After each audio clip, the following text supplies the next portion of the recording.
مسلمانوں نے برِ صغیر میں 1000 سال تک حکمرانی کی۔ ان 1000 سالوں میں ایک بھی ہندو کا فساد نہیں ہوا۔ مسلمان ان 1000 سالوں میں اپنی طاقت کا 5% بھی استعمال کرتے تو آج ہندوستان میں کوئی ہندو باقی نہ ہوتا۔ لیکن ان ہندوؤں کو 1947 میں جو ہی اقتدار حاصل ہوا، انہوں نے مسلمانوں کا جینا دھبر کر دیا۔ ان 72 سالوں میں ہندوستان میں 5000 سے زیادہ مسلم کش فسادات ہو چکے ہیں۔ مسلمانوں نے اپنے 1000 سالہ دور حکومت میں کبھی ان کے پرسنل لاء میں مداخلت نہیں کی، لیکن انہیں اقتدار حاصل ہوا تو آج مودی صاحب جو ہیں وہ مسلمانوں کے پرسنل لاء میں مداخلت کرتے ہوئے 3 طلاقوں کے حق کو ختم کر رہے ہیں، حالانکہ یہ مسلمانوں کا اندرونی معاملہ ہے۔ اور لوگ سمجھتے ہیں کہ یہ مودی ایک شخص اور بی جے پی ایک سیاسی جماعت کا نام ہے۔ یہ ایک شخص اور سیاسی جماعت کا نام نہیں، یہ ایک ذہنی سانچے کا نام ہے، ایک نفسیات کا نام ہے، یہ جنونیت کا نام ہے۔ اور یہ جنونیت چاہتی یہ ہے کہ جیسے انہوں نے بنگلہ دیش، بھوٹان، نیپال اور سری لنکا کو شودر بنایا ہوا ہے، اسی طرح پاکستان اور کشمیریوں کو شودر بنا کے رکھے۔ بھارت کو تکبر اور احساس کمتری کا سرطان لاحق ہے، کینسر ہے اسے، اور سفارتکاری تو اس کینسر کے لیے پیناڈول کی حیثیت رکھتی ہے، بلکہ جنگ بھی اس کا علاج نہیں، اس لیے کہ جنگ ایک سیکولر ایکٹیویٹی ہے، جبکہ جہاد ایک روحانی سرگرمی کا نام ہے۔ اور اس جہاد کی برکت دیکھنی ہو تو افغانستان کی مثال لے لیجئے۔ افغانستان میں سوویت یونین اور امریکہ کی شکست دراصل ایمان کے ہاتھوں ٹیکنالوجی کی شکست ہے۔ یہ جنگ پر جہاد کی فتح ہے، مقدار اور تعداد پر معیار کا غلبہ ہے، پیشہ ورانہ اہلیت کے مقابلے میں اخلاص کی جیت ہے، یہ عقل پر عشق کی بالادستی ہے، یہ 21ویں صدی کا معجزہ ہے۔ یہ معجزہ امریکہ اور افغانستان کی جنگ میں برپا ہو سکتا ہے تو پاکستان اور بھارت کی جنگ میں کیوں رونما نہیں ہو سکتا؟ عربوں نے اسرائیل کے خلاف جنگیں تو لڑی ہیں، جہاد ایک دفعہ بھی نہیں کیا۔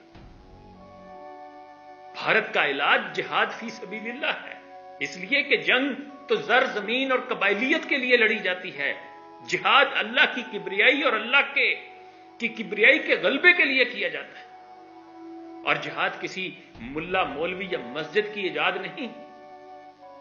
یہ کسی مذہبی جماعت کی ایجاد نہیں، یہ اللہ اور اس کے رسول صلی اللہ علیہ وآلہ وسلم کا حکم اور اللہ کے نبی کی بہترین سنتوں میں سے ایک سنت ہے۔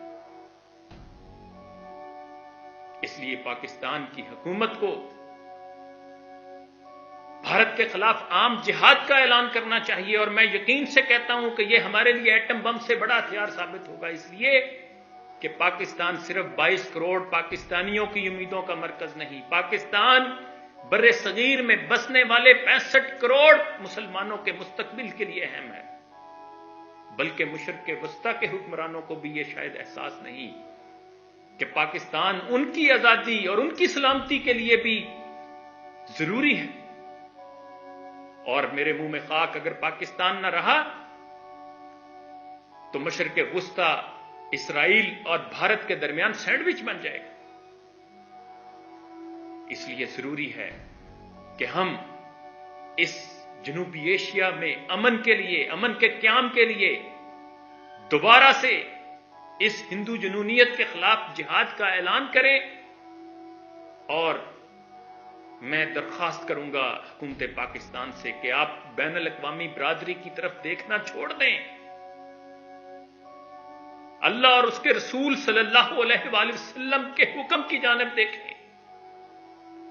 کیونکہ اس بین الاقوامی برادری کو، اس اقوام متحدہ کو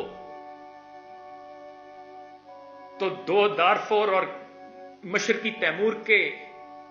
ایسائی تو 2 سال میں نظر آ جاتے ہیں، اس کو فلسطین اور کشمیر کے ستم رسیدہ مسلمان 72 سالوں میں نظر نہیں آتے۔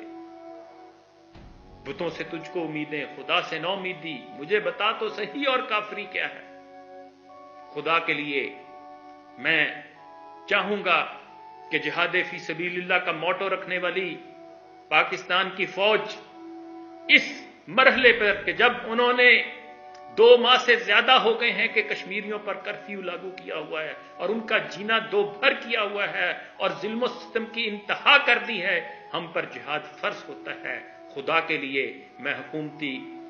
ایوانوں میں بیٹھے ہوئے اپنے ذمہ داران کو درخواست کروں گا کہ وہ اس بھارت کے خلاف عام جہاد کا اعلان کریں اور اقبال کے اس درس کو دوبارہ یاد کیجئے کہ عقل ہے تیری سپر، عشق ہے شمشیر تیری، مرد درویش خلافت ہے جہانگیر تیری، ماں سوا اللہ کے آگ ہے تکبیر تیری، تو مسلمان ہو تو تقدیر ہے تدبیر تیری، کی محمد سے وفا تو نے تو ہم تیرے ہیں، یہ جہاں چیز ہے کیا لوح و قلم تیرے ہیں.